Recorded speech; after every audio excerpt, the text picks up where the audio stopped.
Բարև ձեզ հարգելի գործընկերներ, ինչպես գիտեք, Ադրբեջանի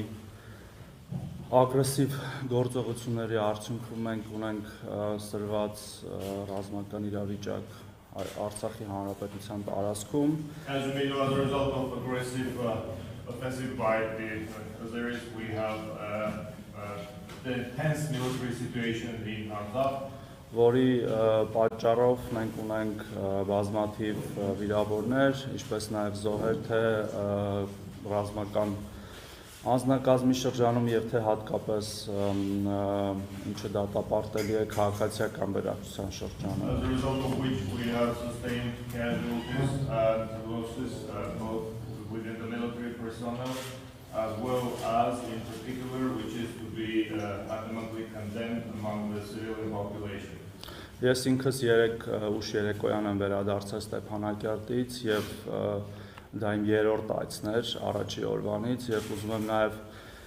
համեմատել առաջի օրերի եւ վերջի օրերի իրավիճակը։ Իրավիճակը այնպիսին է, որ Ստեփանակերտը գտնվում էր ամբողջությամբ ռմբակոծության տակ։ Returned late last night from Stepanakert myself. That was my third visit, and I'm in a position to make comparisons between the first and this most recent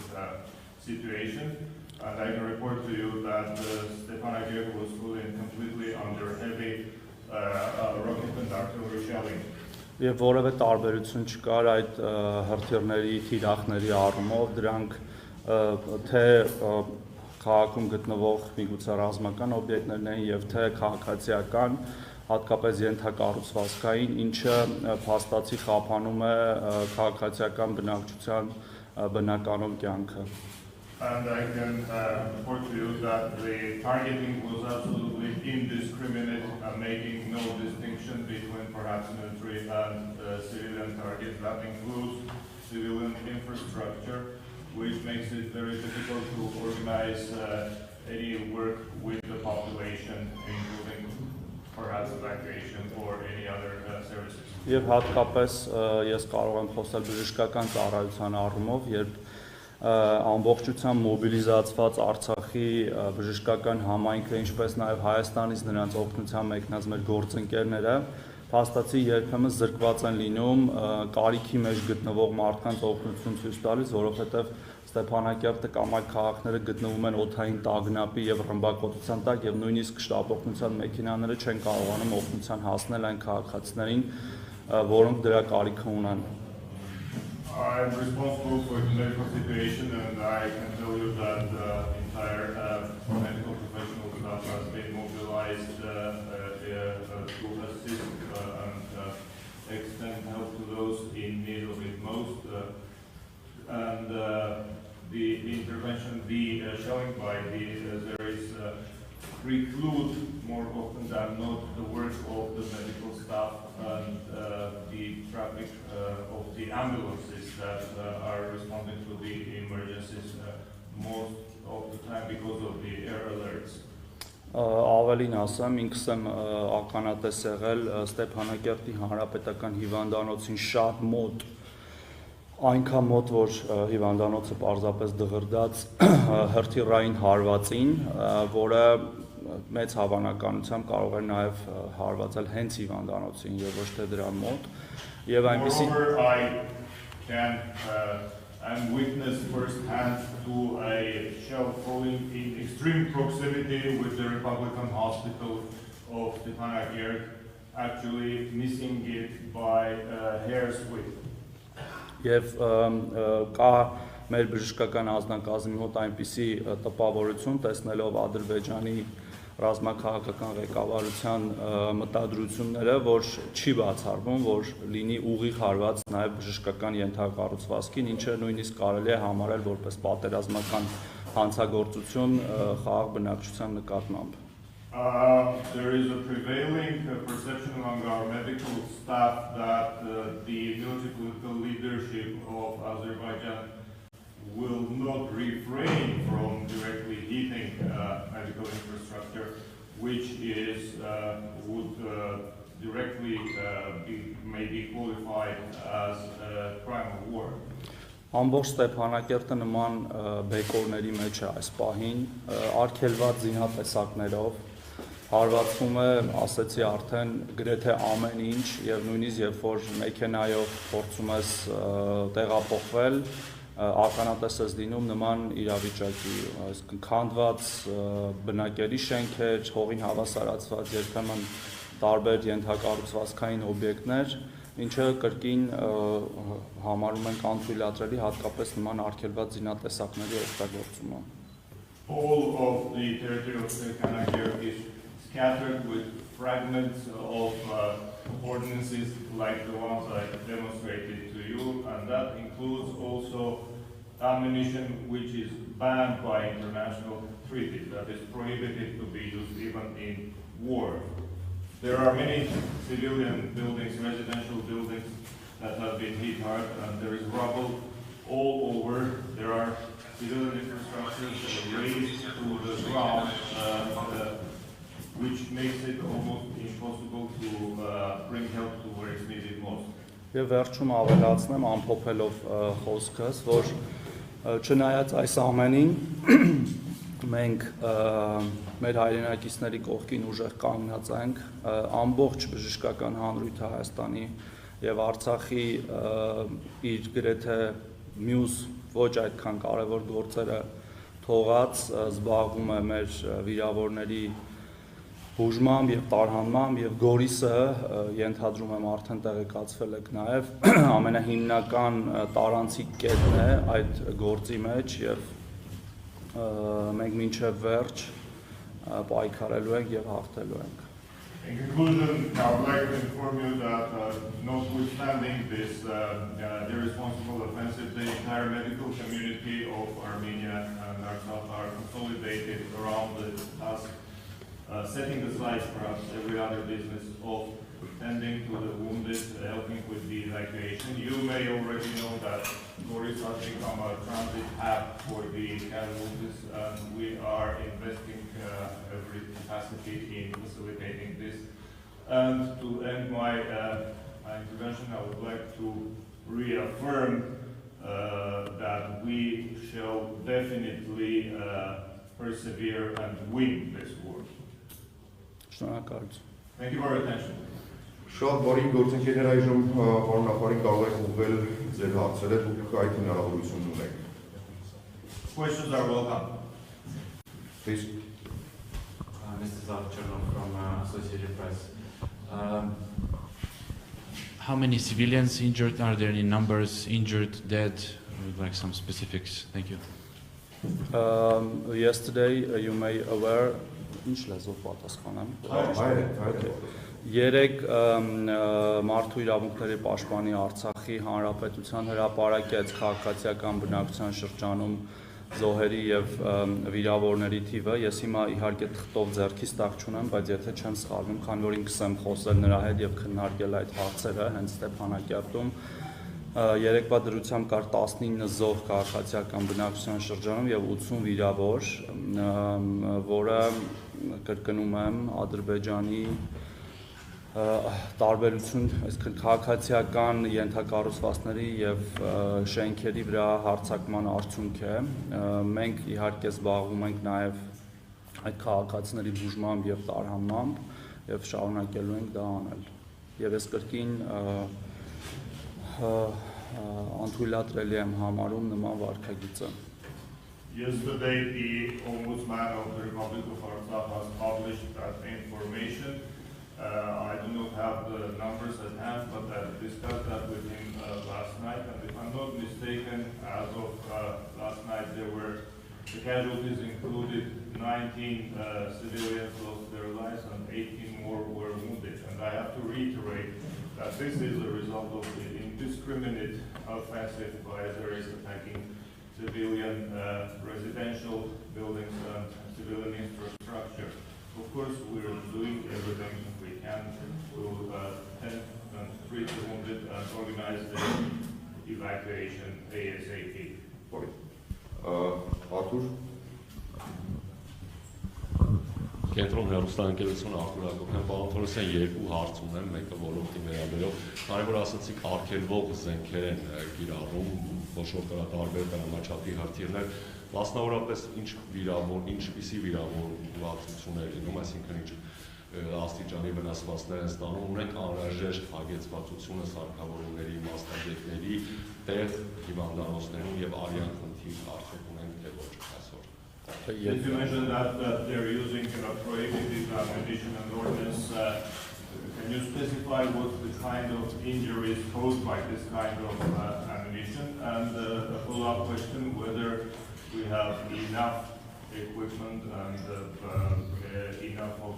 stuff in the blood bank to be able to cover all the needs?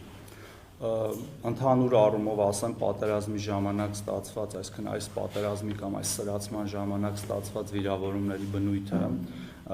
զենքերի տեսակներին չեմ կարող մանրամասն անդրադառնալ, որտեղ զուտ մասնագիտորեն շատ չեմ տիրապետում, մեր գոլեգաները պաշտպանության նախարարությունից հավանաբար ավելի լավ կանդրադառնան դրան, բայց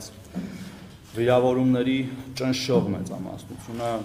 100%-ին ձգտող կարելի է այսպես ասել, ականապայթյունային վիրավորումներ են, ոչ հրազենային, որովհետև փաստացի այս պատերազմը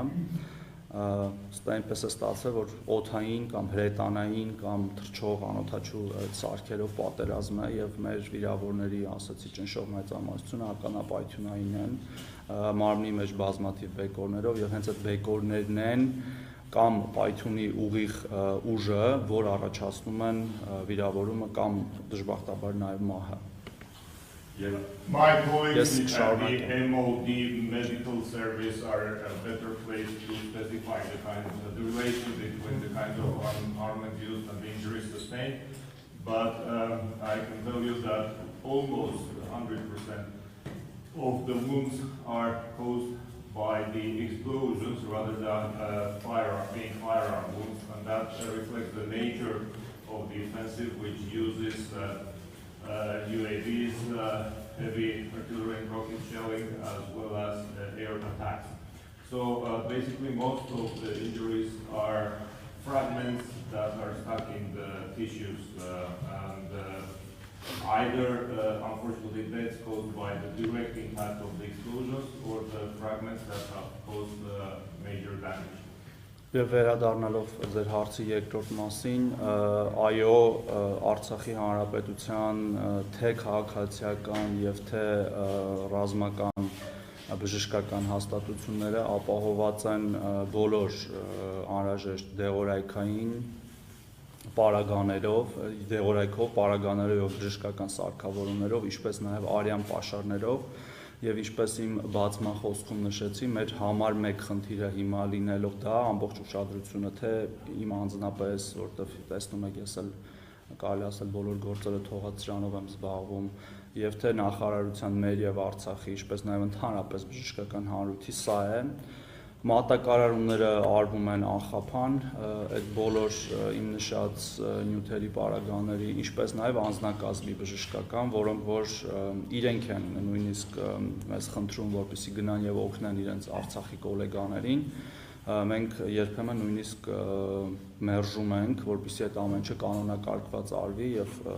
ամենօրյա ռեժիմով զբաղվում ենք դրանով, ինչպես նաև կատարում ենք օպերատիվ կառավարում, երբ որ հասկանում ենք, որ մի կետում այդ պահին օպերատիվ իրավիճակով դրդված անհրաժեշտ է լինում ուժերի կենտրոնացում եւ մեկ ուրիշ տեղ ավելի հանգիստ է, արագ տեղափոխումները կատարվում են Արցախի մեջ մի բժշկական հիմնարկից մեկ այլ, դա վերաբերում է ոչ միայն անձնակազմին, այլ ամեն ինչին, ինչպես նաև Հայաստանից Արցախ։ As for the second part of your question, yes, all of the civilian and military medical facilities are fully stocked with all the pharmaceuticals, the equipment, utensils that are required to cover the needs of the situation, and that includes also the blood banks that are well stocked. Like I said, the number one concern of both me personally and the MOH, whether in Armenia and Artsakh, is setting aside every other concern to focus on the issues at hand. I can assure you that we have uninterrupted the supplies of material and personnel to the medical institutions wherever needed. We even have a lineup volunteer medical personnel that would like to be moved to closer to the front line to be of help where it's most needed. To the extent that we even have to turn down some of those applications, we want to make the process as orderly and organized as possible.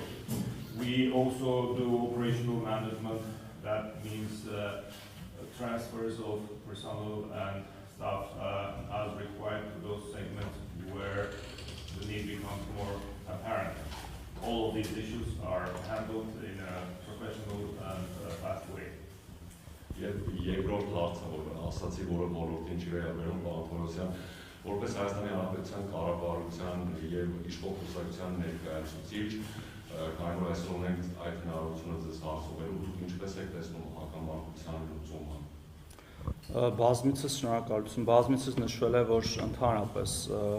Ղարաբաղյան հակամարտության լուծումը պետք է լինի միայն խաղաղ բանակցությունների մեջով եւ մեր իշխանությունները բազմիցս դրա մասին ասել են եւ բազմիցս նաեւ նշվել է, որ Ղարաբաղյան հակամարտության լուծման փորձը ռազմական ճանապարհով իր մեջ պարունակում է տարածաշրջանային եւ նաեւ գլոբալ անվտանգությունը խարխլելու մեծ պոտենցիալ եւ դրանով պայմանավորված ես վստահ եմ, որ տարածաշրջանային աշխարհաքաղաքական կենտրոնները, մեր ռազմավարական գործընկերը Ռուսաստանի Դաշնությունը, որպես ռազմավարական գործընկեր եւ ինչպես նաեւ ԵԱՀԿ Մինսկի համանախագահող երկիր, ինչպես նաեւ մյուս համանախագահները Ֆրանսիան եւ Ամերիկայի Միացյալ Նահանգները, մեզնից քիչ չէ, որ շահագրգռված են այստեղ կայուն իրավիճակ ունենալու մեջ եւ անում են ամեն ինչ, որպեսզի այդ իրավիճակը ստանան։ Հետեւաբար կարծում եմ, որ լուծումը միայն դա է, առնվազն նաև այս սրացման դադարեցման առումով, ինչպես նաև երկարատև լուծման առումով վստահ եմ, որ նրանք ներդնելով իրենց ջանքերը, ինչպես նաև տեսնելով մեր կողմից, այսպես ասած, տրամադրվածությունը, մեր բանակի ուժը հասնելու են բարենպաստ լուծման մեր համար։ The question was, as a member of the cabinet, what's your take on the prospect of settlement? And the answer is that the only prospect for the settlement that we see is through peaceful negotiations. That has been reiterated many times by this government.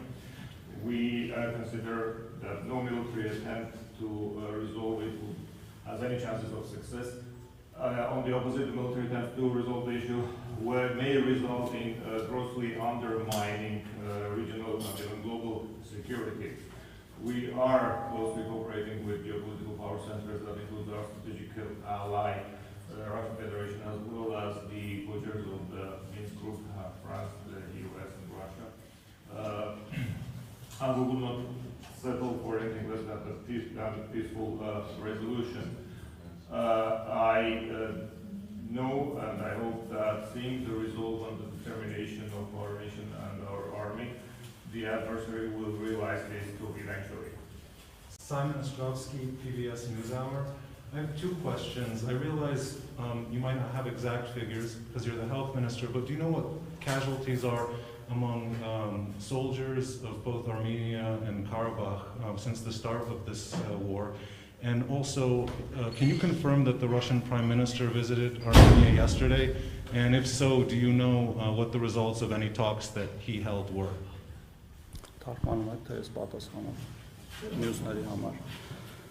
Ես իհարկե տիրապետում եմ ամբողջ իրավիճակին, թե թվային եւ թե բովանդակային, սակայն կարծում եմ, որ զինվորների վիրավորումների եւ զոհերի մասին ինֆորմացիան պատշաճ ներկայացվում է ըստ անհրաժեշտության պաշտպանության նախարարության կողմից եւ մեր խնդիրը ոչ միայն թվերին հետևելն է, այլ բոլոր վիրավոր զինվորներին անհրաժեշտ բժշկական օգնության ցուցաբերումը, որը պատշաճ է access to the figures you referred to as well as the substance of the issue, but I think it's more appropriate and the MOD ex officio publishes whatever it is necessary. So I will refrain from specifying figures at this point. Եվ մասը, որ մենք պարզապես խնդիրը ամեն ինչ լուծում ենք կազմակերպում ենք այդ մասը։ And the MOH is doing, as I mentioned, everything within its powers and even more to address, and we consider it our mission to treat the casualties and the wounded. Իրականում Ռուսաստանի վարչապետը դեռ չի այցելել Հայաստանի Հանրապետություն, պարզապես նախատեսված հանդիպում կա ամսի 8-ից 9 ԵԱՏՄ միջկառավարական հանձնաժողովի, որը շատ վաղուց պլանավորված է եղել եւ այցը նախատեսված, եթե չեմ սխալվում, ամսի 8-ի երեկոյան եւ միջոցառումները սկսվում են 9-ի առավոտյան, մենք ինքներս էլ ունենք հանդիպումներ եւ օրակարգային հարցեր եւ հետեւաբար հանդիպումից հետո միգուցե ճիշտ կլինի այդ հարցը ուղղել արդեն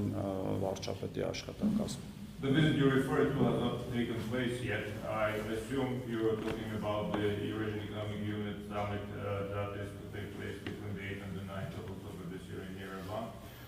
The substantive meetings will commence early morning on the 9th, and I believe later that afternoon you will be able to address relevant questions to the staff of the cabinet. Եվ մոռացա ասել, որ սա նախապես պլանավորված եւ այս իրավիճակի հետ կապ This is not in response to the situation, it has been planned way back. Javier Espinosa from El Mundo of Spain. 2 questions. First, did you see by yourself cluster ammunition on the streets of Stepanakert? And the second, since last night and this morning it seems to be quiet in Stepanakert, no shelling, that's a mere coincidence or it's related to some kind of negotiation? Because we heard also in the media a lot of rumors about an offer of ceasefire. I don't know if it's true or not. Առաջին մասով պատասխանեմ, որ ես չլինելով ռազմական փորձագետ եւ զինատեսակների մեջ շատ խորը չհասկանալով հենվում եմ իմ գործընկերների տեսակետի վրա, ես ինքս տեսել եմ քանդված եւ ավերված շենքեր եւ շինություններ եւ եթե նույնիսկ մի պահ ենթադրենք, որ օրինակ դրանք վնասը պատճառվել է ոչ արգելված զինատեսակներով, ինչի մասին շատ է խոսվում, որ դրանք արգելված զինատեսակներով են, դա կրկին անընդունելի է, իսկ արգելված թե ոչ արգելված զինատեսակների մասով կարծում եմ պաշտպանական մեր գործընկերները պաշտպանության գերատեսչությունից մանրամասները ներկայացնում են թե ֆոտո, վիդեո ապացույցների եւ թե կոնկրետ դեպքերով, կարծում եմ ճիշտ կլինի առիթի դեպքում ավելի մանրամասներ նրանցից իմանալ.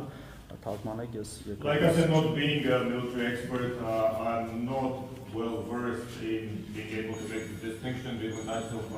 arms and ammunition, and I do not pretend to be able to tell the difference. But I rely 100% on the input by my colleagues who are knowledgeable in those matters.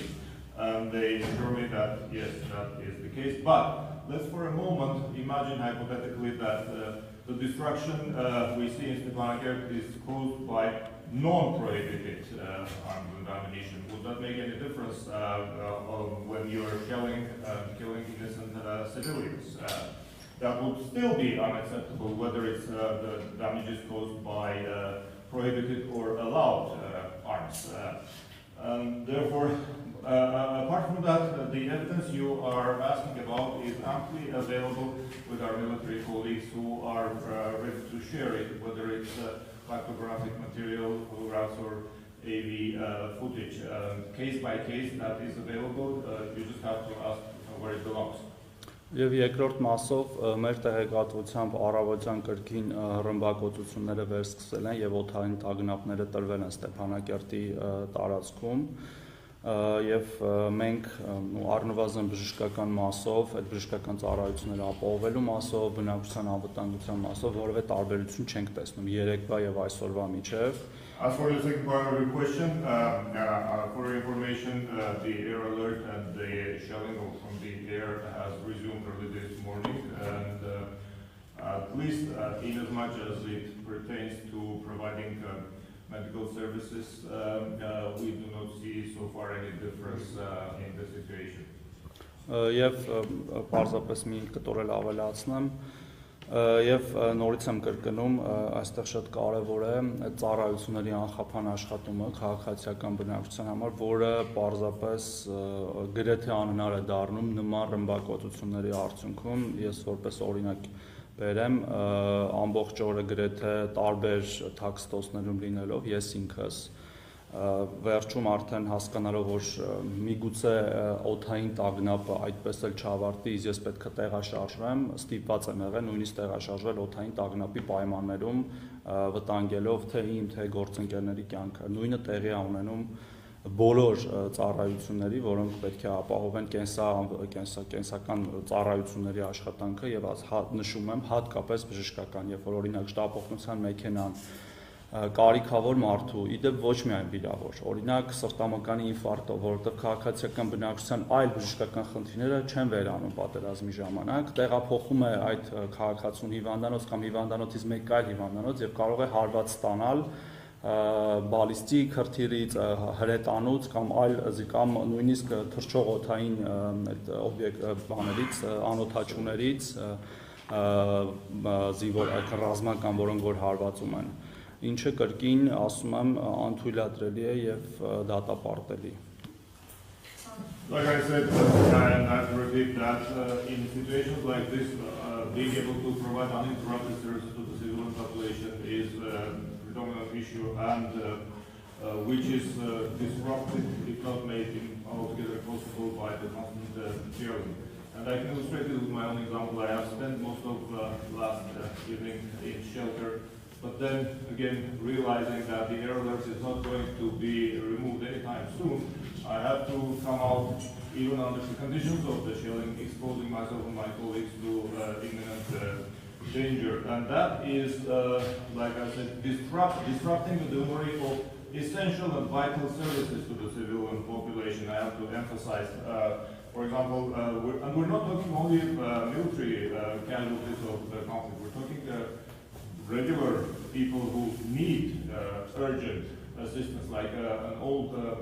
senior citizen who just had a heart attack and was being moved in an ambulance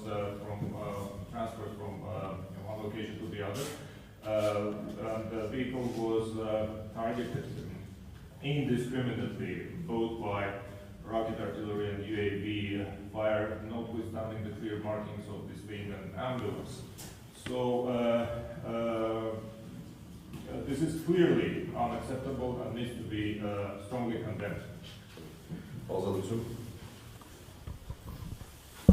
Ռադիկան Նայրան Ալբանյան, պարոն Թորոսյան, հասկանալի է, որ վիրավորների մասին ասում եք պաշտպանության նախարարությունը պետք է ներկայացնի, բայց գոնե տոկոսային օրինակ քանիսի մոտ կյանքին վտանգ սպառնացող վիրավորումներ են, այդպես գոնե ներկայացրեք եւ շատերը հարազատները չեն կարողանում ինֆորմացիա ստանալ, որտեղ է, կարող եք հուշել նման դեպքերում, եթե գիտեն, որ իրենց զինվորը վիրավորվել է, ինչպես կարող են ինֆորմացիա ստանալ, ինչ կոնտակտներով պետք է զանգեն եւ հոսպիտալի հետ կապված ասեցիք տեղեկություն ունեք, որ այսինքն այդպիսի ուղիղ սպառնալիք կա, որ կարող են հենց հոսպիտալի ուղղությամբ հարվածել, այդ դեպքում, այսպես ասած, այլընտրանքային կամ պլան B ինչ տարբերակ կա, ինչքանով է հոսպիտալը նկուղային հետապաստարանային առումով ապահովված, խնդրում եմ դա ներկայացնել։ The question is, can you give us a rough breakdown of the injuries, like the percentage of those that are life-threatening or not? Second question is, what should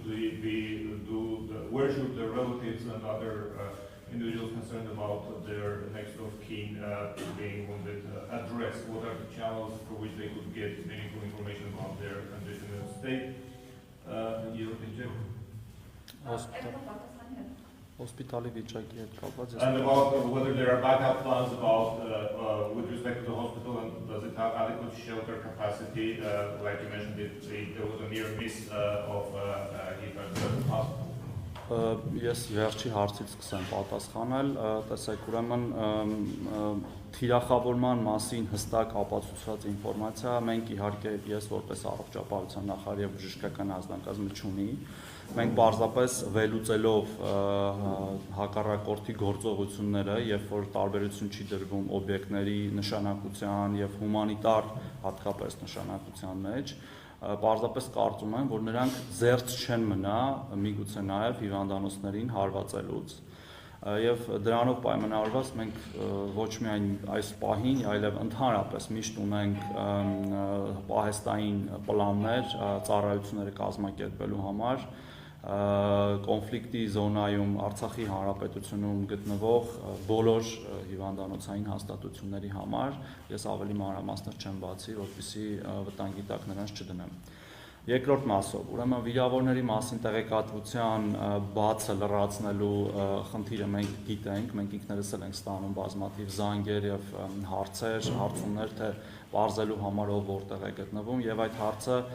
կամ այսօր կամ վաղը վերջնականապես կկանոնակարգվի եւ թեժ գիծը, որը հիմա վստահ չեմ համարը որն է լինելու կհայտարարվի դրա մասին, լինելու է թեժ գիծ, որով հնարավոր կլինի պարզել այս կամ այն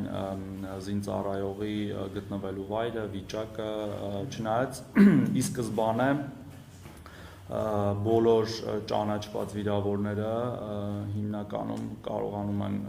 կապ հաստատել իրենց ծնողների հետ, եթե նրանք գիտակցության մեջ են, եւ ես ինքս եմ բազմաթիվ մեր զինվորների հետ խոսել տարբեր զինվորական եւ ոչ միայն զինվորական հիվանդանոցներում եւ հարցրել այդ կապի մասին, շատ քիչ դեպքեր են լինում, որ անճանաչելի վիրավորներ են ունենում, քանի որ անգիտակից են լինում սկզբից եւ իրավիճակով պայմանավորված հայտնի չի լինում նրանք որ զորամասից են, անուն, ազգանունը եւ այլն, նրանց մասով ճանաչման process-ը մի փոքր այլ է, որով կրկին մենք եւ մեր պաշտպանության նախարարության գործընկերները զբաղվում ենք այդ համակարգի վերջնական տեղում լինելու դեպքում հայտարարություն կտարածի, թե ուր է պետք զանգ գալ եւ ինչպես է պետք է ամեն ինչ անել։ Ինչ վերաբերում է ձեր առաջի հարցին, ապա կարող եմ ասել, որ իհարկե վիրավորների մեծ մասը միջին եւ թեթև ծանրության են եւ դա այդպես էլ պետք է լինի, այսինքն ոչ միայն այս սրացման ժամանակ, այդ ընդհանրապես այդպես է լինում։ Ծանր եւ ծայրահեղ վիրավորներ իհարկե ունենք, որոնք կազմելով միգուցե ավելի փոքր տոկոս ընդհանուր վիրավորների թվի մեջ, իհարկե սակայն պահանջում են առավել ուշադրություն եւ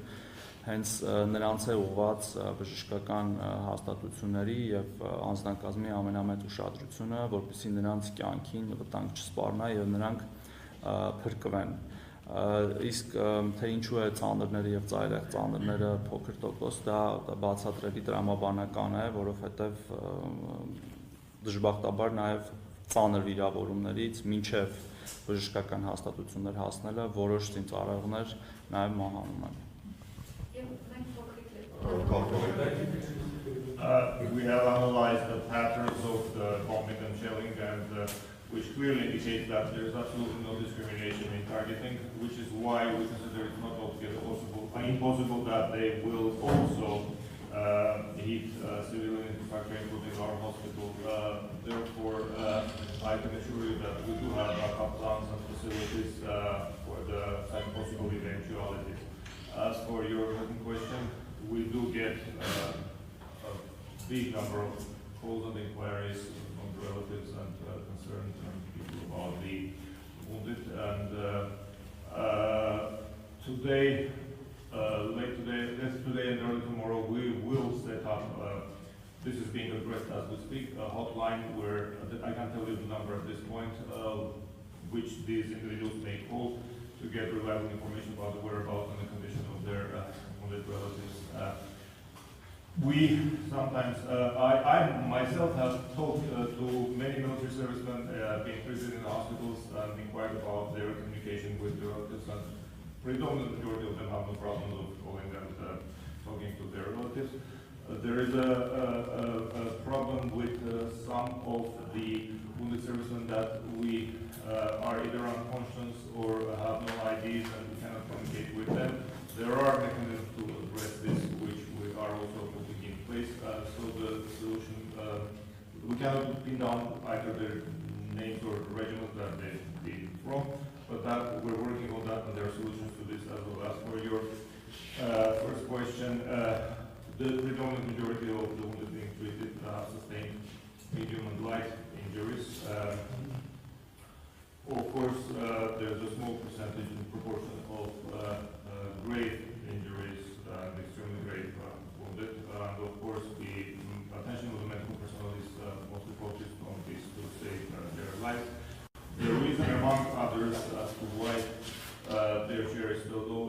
but unfortunately they do not always make it to the medical facilities. Բարի գործընկերներ, ժամանակը շատ կարճ է, թույլ տանք մյուսներն էլ հարցեր տան, Russia Today, խնդրեմ։ Максим тоже, что я в целом хотел спросить про общее количество перевезенных из Нагорного Карабаха в Армению, которые лечатся в больницах здесь. Добавляет ли это дополнительную нагрузку на больницах? И какие еще меры вы предпринимаете для оказания помощи беженцам? Can you give us a total ballpark number of servicemen that were moved or evacuated from Karabakh to Armenia for medical treatment? Just an approximate idea. Военных и военных, и гражданских. That includes both military personnel and civilians. Թարգմանեմ իրան ուսերեն։ Okay, ես հայերեն եմ հապատասխանել։ Ես արդեն անկեղծ ասած անդրադարձա հարցի առաջի մասին, նշելով, որ Պաշտպանության նախարարությունը ըստ անհրաժեշտության հաղորդում է տեղեկատվություն զոհերի եւ վիրավորների մասին եւ մեր խնդիրը նրանց բուժական process-ը անխափան կազմակերպելն է եւ այդ տեսակետից Հայաստանի առողջապահական համակարգը հիմա փաստացի բաժանված է 3 հիմնական մասի։ Մեկը դա սովորական առողջապահական համակարգն է, որ խաղաղ ժամանակ աշխատում է, երկրորդը դա COVID-ի դեմ պայքարի առողջապահական համակարգն է, որը դեռ պայքարում է այդ գլոբալ կրկին խնդրի դեմ, հիվանդության դեմ, եւ երրորդը դա վիրավորներին քաղաքացիական եւ զինվորական բուժօգնություն ցույց տվող համակարգն է եւ փաստացի նաեւ ինչով է այս կոնֆլիկտը բեր առողջապահական համակարգի վրա, որ նման պանդեմիայի շրջանում նման սրացում է տեղի ունենում, ագրեսիա բնակչության նկատմամբ եւ դա այն դեպքում, երբ բոլոր միջազգային կազմակերպությունները դեռ շատ վաղուց կոչ էին արել բոլոր կողմերին զերծ մնալ որևէ սրացումից, մինչեւ այս գլոբալ մարտահրավերի դեմ ամբողջ մարդկությունը կպայքարի։ I already covered the first part of the question, that is the MOD deals with the numbers, the MOH deals with taking care of the wounded waters in our military, which is what we're doing. I can add to this that the entire health system of Armenia now is working along 3 distinct dimensions. One is maybe described as business as usual, tending to our everyday issues like we did before, dealing with morbidity and treating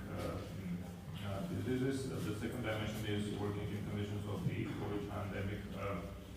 which is, as you know, global in nature and doesn't recognize any borders. We have to handle that.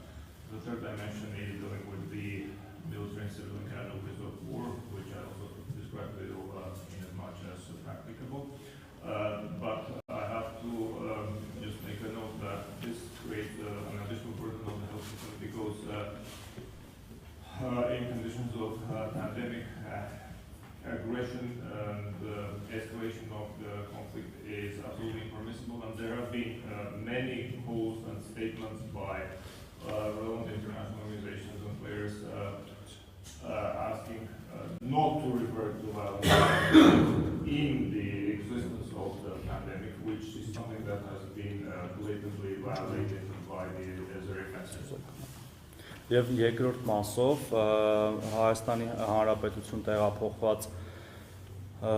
ագրեսիայի ենթարկված բոլոր քաղաքացիներին Հայաստանի կառավարությունը տրամադրում է հնարավոր ամենամեծ առողջապահական փաթեթը, դրա համար հատուկ կառավարության որոշում է ընդունվել մի քանի օր առաջ, որով նրանք կարող են օգտվել այն ասած կրկին ամենամեծ առողջապահական փաթեթից, որը հնարավոր է Հայաստանի Հանրապետության որոշ այլ քաղաքացիների համար եւ մենք գիտենք, որ այդպիսի օգնությունը արդեն կազմակերպվում է, ինչպես նաեւ մենք կազմակերպել ենք որոշ խոցելի մեր պացիենտների խմբակային տեղափոխումը Հայաստանի Հանրապետություն, դրանք հոգեկան առողջության խնդիրներ ունեցող քաղաքացիներ են, որ հիմա բուժվում են Սևանի հոգեկան առողջության կենտրոնում, դրանք տասնյակից ավել հեմոդիալիզ ստացող մեր քաղաքացիներն են, որոնք փաստացի 2 օրը մեկ հեմոդիալիզ են ստանում եւ տեղափոխվել են կրկին Երևան, որպեսզի այդ ծառայությունը ստանան։ Այսինքն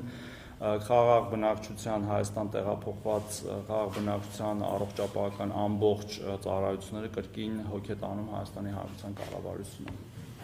I just wanted to add with respect to those